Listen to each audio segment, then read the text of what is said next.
అందరికీ స్వాగతం. ఈరోజు మనం భారత భరణ వ్యవస్థ లోతుల్లోకి వెళ్దాం. నమస్కారం. మనది చాలా పెద్ద ప్రజాస్వామ్యం. దాని వెనుక ఉన్న నియమాలు, చట్టాలు ఇవన్నీ అర్థం చేసుకోవడం చాలా ముఖ్యం. అవును. ఈరోజు మనం దీన్ని ఒక ఆసక్తికరమైన క్విజ్ లాగా చేద్దాం. నేను కొన్ని ప్రశ్నలు అడుగుతాను, మీరు వాటి వెనుక ఉన్న కథను, లాజిక్ను వివరించండి. తప్పకుండా. ఇది చాలా బాగుంటుంది. కేవలం సమాధానాలే కాదు, అవి ఎందుకు సరైనవో తెలుసుకోవడం ముఖ్యం. ఖచ్చితంగా. సరే, ఇక మొదలు పెడదామా? మొదలు పెడదాం. మన మొదటి ప్రశ్న పంచాయతీరాజ్ వ్యవస్థకు సంబంధించింది. ప్రశ్న ఇది: పంచాయతీ షెడ్యూల్డ్ ప్రాంతాలకు విస్తరణ చట్టం అంటే పెసా చట్టం 1996 5వ షెడ్యూల్ ప్రాంతాలు ఉన్న 9 రాష్ట్రాలకు వర్తిస్తుంది. ఈ క్రింది రాష్ట్రాలలో ఏది 5వ షెడ్యూల్ ప్రాంతాల పరిధిలోకి రాదు? ఆప్షన్లు: ఆంధ్రప్రదేశ్, గుజరాత్, కర్ణాటక మరియు మధ్యప్రదేశ్. దీనికి సరైన సమాధానం కర్ణాటక, ఆప్షన్ 3. కర్ణాటక. ఎందుకని? కర్ణాటకలో కూడా గిరిజన ప్రాంతాలున్నాయి కదా. ఉన్నాయి. కానీ పెసా చట్టం వర్తించాలంటే ఆ ప్రాంతాలను రాజ్యాంగంలోని 5వ షెడ్యూల్ కింద అధికారికంగా గుర్తించాలి. ఓహో. ఈ గుర్తింపు రాష్ట్రపతి ప్రకటిస్తారు. ఆంధ్రప్రదేశ్, గుజరాత్, మధ్యప్రదేశ్ వంటి రాష్ట్రాల్లో కొన్ని ప్రాంతాలకు ఆ అధికారిక ట్యాగ్ ఉంది. కానీ కర్ణాటకలోని గిరిజన ప్రాంతాలకు ఆ గుర్తింపు లేదు. అంటే గిరిజనులు ఉండటం వేరు, ఆ ప్రాంతాన్ని షెడ్యూల్డ్ ప్రాంతంగా ప్రకటించడం వేరు అన్నమాట. ఖచ్చితంగా. ఆ ప్రకటన లేకపోవడం వల్లే పెసా చట్టం కర్ణాటకలో అమలు కాదు. స్పష్టంగా అర్థమైంది. సరే, తర్వాత ప్రశ్నకు వెళ్దాం. ఇది కేంద్ర రాష్ట్ర సంబంధాలకు సంబంధించింది. 1983లో కేంద్ర రాష్ట్ర సంబంధాలపై కేంద్ర ప్రభుత్వం ఏ కమిషన్ను నియమించింది? ఇది చాలా ముఖ్యమైన కమిషన్. అవును. ఆప్షన్లు: Srikrishna commission, Sarkaria commission, Ashok Mehta commission, Rajamannar commission. దీనికి సమాధానం చాలా స్పష్టం. Sarkaria commission, option 2. Sarkaria commission. దాని ప్రాముఖ్యత ఏంటి? అంటే 1970లు, 80లలో ఆర్టికల్ 356ను ఉపయోగించి రాష్ట్ర ప్రభుత్వాలను రద్దు చేయడం ఎక్కువయ్యింది. నిజమే. దాంతో కేంద్ర రాష్ట్రాల మధ్య సంబంధాలు దెబ్బతిన్నాయి. ఈ సమస్యను పరిశీలించడానికి జస్టిస్ సర్కారియా అధ్యక్షతన ఈ కమిషన్ను వేశారు. వాళ్లు చాలా కీలకమైన సిఫార్సులు చేశారు. మరి మిగతా ఆప్షన్లు? రాజమన్నార్ కమిషన్ కూడా ఇలాంటిదే కదా? మంచి పాయింట్. కానీ రాజమన్నార్ కమిషన్ను తమిళనాడు రాష్ట్ర ప్రభుత్వం వేసింది, కేంద్ర ప్రభుత్వం కాదు. ఓకే. అశోక్ మెహతా కమిషన్ పంచాయతీరాజ్ కోసం. కరెక్ట్. ఇక శ్రీకృష్ణ కమిషన్ బాంబే అల్లర్ల విచారణకు సంబంధించింది. చాలా స్పష్టంగా ఉంది. ఇక తర్వాటి ప్రశ్న: ఉపరాష్ట్రపతిని పదవి నుండి తొలగించే అధికారం ఎవరికుంది? ఆప్షన్లు: ప్రధానమంత్రి, రాష్ట్రపతి, పార్లమెంట్ లేదా రాష్ట్రాల శాసనసభలు. దీనికి సమాధానం పార్లమెంట్, ఆప్షన్ 3. పార్లమెంట్. రాష్ట్రపతి నియమిస్తారు, కాని తొలగించలేరా? లేదు, ఆ అధికారం లేదు. రాజ్యాంగంలోని ఆర్టికల్ 67(b) ప్రకారం ఉపరాష్ట్రపతిని తొలగించే అధికారం పార్లమెంటుకు మాత్రమే ఉంది. అయితే ఆ ప్రక్రియ ఎలా ఉంటుంది? అందులో ఒక ప్రత్యేకత ఉంది. ఆ తీర్మానాన్ని మొదట రాజ్యసభలో మాత్రమే ప్రవేశపెట్టాలి. ఓన్లీ రాజ్యసభలోనేనా? ఎందుకని? ఎందుకంటే ఉపరాష్ట్రపతి రాజ్యసభకు చైర్మన్గా వ్యవహరిస్తారు. సో ఆ సభకు తన సభాధిపతిపై నియంత్రణ ఉండాలి. లాజికల్గా ఉంది. అక్కడ ఆమోదం పొందాక ఆ తర్వాత అది లోక్సభకు వెళ్తుంది. లోక్సభ దానికి అంగీకరిస్తే సరిపోతుంది. అర్థమైంది. సరే, ఇప్పుడు రాష్ట్రపతి అధికారాల మీద ఒక ప్రశ్న. ఇక్కడ 2 వాక్యాలున్నాయి. ఏది సరైనదో చెప్పాలి. సరే. వాక్యం ఏ: పార్లమెంటరీ చట్టం తక్షణమే సాధ్యం కానప్పుడు రాష్ట్రపతి ఆర్డినెన్స్ల ద్వారా శాసనం చేసే అధికారం కలిగి ఉంటారు. వాక్యం బి: పార్లమెంట్ తిరిగి సమావేశమైన తర్వాత ఒక ఆర్డినెన్స్ గరిష్టంగా 4 వారాలు మాత్రమే ఉనికిలో ఉంటుంది. ఏది సరైనది? దీనికి ఆప్షన్ 1 అంటే ఏ మాత్రమే సరైనది. ఏ మాత్రమేనా? అంటే బి తప్పు అన్నమాట. ఎందుకు? వాక్యం ఏ సరైనదే. ఆర్టికల్ 123 ప్రకారం పార్లమెంట్ సమావేశంలో లేనప్పుడు అత్యవసర పరిస్థితిలో రాష్ట్రపతి ఆర్డినెన్స్ జారీ చేయవచ్చు. ఓకే. కానీ వాక్యం బిలో ఉన్న కాలపరిమితి తప్పు. పార్లమెంట్ మళ్లీ సమావేశమయ్యాక ఆ ఆర్డినెన్స్ను 6 వారాలలోపు ఆమోదించాలి, 4 వారాలు కాదు. ఓహ్, ఆ 2 వారాల తేడా చాలా ముఖ్యం. 6 వారాలు. అవును, 6 వారాలు. ఆమోదించకపోతే అది రద్దయిపోతుంది. సో వాక్యం బి తప్పు. స్పష్టంగా ఉంది. ఇప్పుడు పార్లమెంటుకు సంబంధించిన మరో ప్రశ్న. లోక్సభ సమావేశం జరగడానికి అవసరమైన కోరం ఎంత? కోరం. అవును. ఆప్షన్లు: సభలోని మొత్తం సభ్యులలో సగం, 5వ వంతు, 10వ వంతు లేదా పావువంతు? దీనికి సమాధానం ఆప్షన్ 3. సభలోని మొత్తం సభ్యులలో 10వ వంతు. 10వ వంతు అంటే లోక్సభలో 543 మంది ఉంటే సుమారు 55 మంది సభ్యులు. కరెక్ట్. ఆర్టికల్ 103 ప్రకారం సభ కార్యకలాపాలు జరగాలంటే కనీసం ఆ మాత్రం సభ్యులు హాజరు కావాలి. ఆ కనీస సంఖ్య లేకపోతే?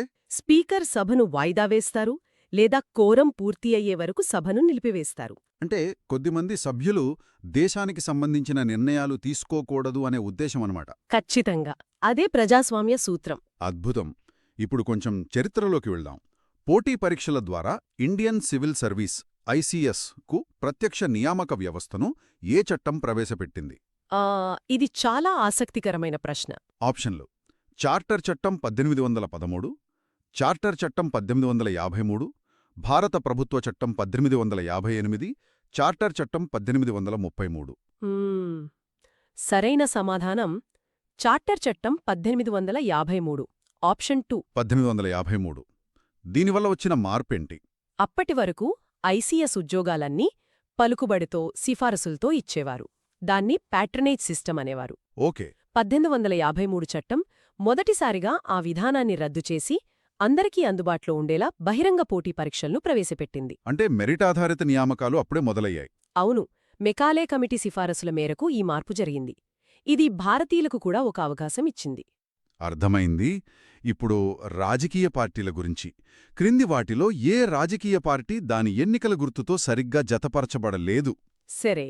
ఆప్షన్లు: భారతీయ జనతా పార్టీ కమలం, కమ్యూనిస్ట్ పార్టీ ఆఫ్ ఇండియా సుత్తి, కొడవలి అండ్ నక్షత్రం, నేషనల్ కాంగ్రెస్ పార్టీ గడియారం, ఆల్ ఇండియా తృణమూల్ కాంగ్రెస్ పువ్వులు అండ్ గడ్డి.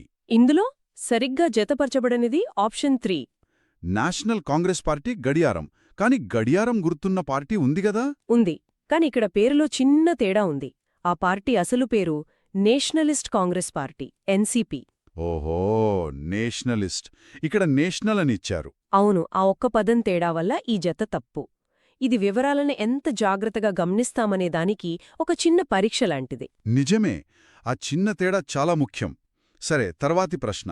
ఆర్టికల్ 48A గురించి.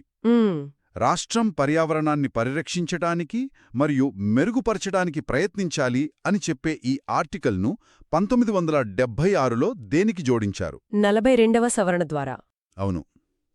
ఆప్షన్లు: ప్రాథమిక హక్కులు, ఆదేశిక సూత్రాలు, సుస్థిర అభివృద్ధి లక్ష్యాలు లేదా ప్రాథమిక విధులు. దీనికి సరైన సమాధానం ఆదేశిక సూత్రాలు, directive principles of state policy. ఆదేశిక సూత్రాలు ప్రాథమిక హక్కులలో ఎందుకు చేర్చలేదు? పర్యావరణ హక్కు కూడా ముఖ్యమే కదా? ముఖ్యమే. కాని ఆదేశిక సూత్రాలు ప్రభుత్వాలకు మార్గదర్శకాలుగా పనిచేస్తాయి. వీటిని కోర్ట్ల ద్వారా నేరుగా అమలు చెయ్యలేం. అవును. పర్యావరణ పరిరక్షణ అనేది ఒక నిరంతర ప్రక్రియ.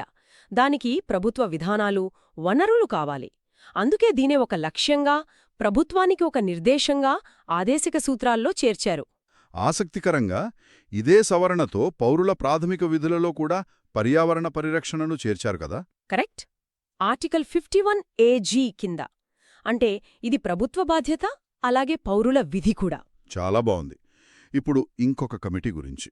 బల్వంతరాయ్ మెహతా కమిటీ ప్రకారం జిల్లా కలెక్టర్ ఏ హోదాలో ఉండాలి? పంచాయతీరాజ్ మీద మరో ప్రశ్న. అవును. ఆప్షన్లు: జిల్లా పరిషత్ చైర్మన్, జిల్లా పరిషత్లో ఓటు హక్కు లేని సభ్యుడు, ఓటు హక్కు ఉన్న సభ్యుడు, లేగా జిల్లా పరిషత్కు దూరంగా ఉంచాలి. బల్వంత్ రాయ్ మెహతా కమిటీ సిఫార్సు ప్రకారం జిల్లా కలెక్టర్ జిల్లా పరిషత్ చైర్మన్గా ఉండాలి. ఆప్షన్ 1. చైర్మన్గానా? ఎన్నికైన ప్రతినిధులుండగా ఒక అధికారిని చైర్మన్గా చేయడమా? అవును. వారి ఆలోచన ఏంటంటే పరిపాలనా అధిపతి అయిన కలెక్టర్కు, ఎన్నికైన ప్రజాప్రతినిధులకు మధ్య సమన్వయం ఉండాలని. ఓకే. కలెక్టర్ను చైర్మన్గా చేస్తే అభివృద్ధి కార్యక్రమాలు వేగంగా, సమర్థవంతంగా అమలవుతాయని కమిటీ భావించింది. అంటే పరిపాలనా నైపుణ్యాన్ని, ప్రజాస్వామ్య ఆకాంక్షలను కలపడం వారు ఉద్దేశ్యం. ఖచ్చితంగా. సరే, ఇక మన చివరి ప్రశ్నకు వచ్చాం. ఇది శాసనసభ సీట్ల సంఖ్యకు సంబంధించింది. సరే. మనకు తెలుసు, ఉత్తరప్రదేశ్లో అత్యధికంగా 403 ఎమ్మెల్యే సీట్లు ఉన్నాయి. ఇప్పుడు కొన్ని రాష్ట్రాలను వాటి ఎమ్మెల్యే సీట్ల సంఖ్య ఆధారంగా అవరోహణ క్రమంలో అంటే ఎక్కువ నుండి తక్కువకు అమర్చాలి. ఉమ్, రాష్ట్రాలు ఇవి: ఏ తమిళనాడు, బి పశ్చిమ బెంగాల్, సి బీహార్, డి మహారాష్ట్ర.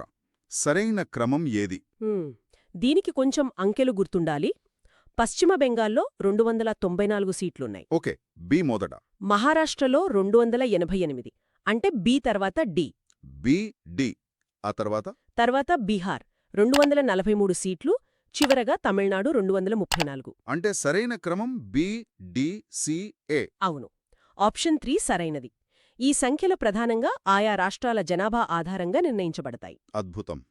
ఈ క్విజ్ సెషన్ ద్వారా చాలా విషయాలను త్వరగా పునశ్చరణ చేసుకున్నాం. నిజమే. స్థానిక పాలన నుంచి కేంద్ర రాష్ట్ర సంబంధాల వరకు, చారిత్రక చట్టాల నుంచి ఆధునిక సవరణల వరకు చాలా అంశాలను చర్చించాం. ఈ ప్రయాణం చాలా ఆసక్తికరంగా సాగింది. అవును, ఈ అంశాలన్నిటినీ కలిపి చూస్తే ఒక విషయం స్పష్టమవుతోంది. మన రాజ్యాంగ, పరిపాలనా వ్యవస్థలు కాలంతో పాటు మారుతూ వచ్చాయి. వికేంద్రీకరణ, పౌరుల భాగస్వామ్యం, పర్యావరణ స్పృహ ఇలా కొత్త విలువలను చేర్చుకుంటూ పరిణామం చెందాయి. నిజమే. ఈ చర్చ ముగింపులో నేను శ్రోతల ముందు ఒక ప్రశ్న ఉంచాలనుకుంటున్నాను. మనం చర్చించిన ఈ అధికారిక నియమాలు, నిర్మాణాలు రాబోయే కాలంలో సాంకేతికత, వాతావరణ మార్పులు, కొత్త రాజకీయ సవాళ్లను తట్టుకుని నిలబడగలవా? రేపటి భారతదేశ అవసరాలకు అనుగుణంగా మన వ్యవస్థలు మారగలవా? దీనిపై మనం ఆలోచించాలి.